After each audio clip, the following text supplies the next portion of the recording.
Hello സുഹൃത്തുക്കളെ, അപ്പം ഇന്ന് തിരുനാവായ പഞ്ചായത്തേക്ക് ഇനി പോരിട്ടാ പഞ്ചായത്ത് തിരുനാവായ പഞ്ചായത്തിൻ്റെ കീഴിൽ ഫിഷറീസ് ഇന്ന് കൊടുക്കാനുള്ള കുഞ്ഞുങ്ങളാണ്. അപ്പോൾ ആദ്യം നമ്മളത് ഗ്രേഡ് ചെയ്യുക. ഇതിൽ ചെറുതും വലുതുണ്ട് കുഞ്ഞുങ്ങൾ. അപ്പം ഇനി ഗ്രേഡിങ് എങ്ങനെയെന്ന് കാണിച്ചു തരാം. ഓക്കെ,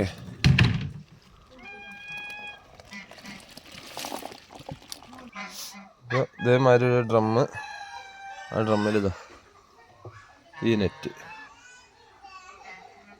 3 ഇഞ്ചിൻ്റെ താഴെയുള്ള കുഞ്ഞുങ്ങളൊക്കെ ഈ നെറ്റിൻ്റെ ഉള്ളിൽ കൂടെ പുറത്തു പോകും.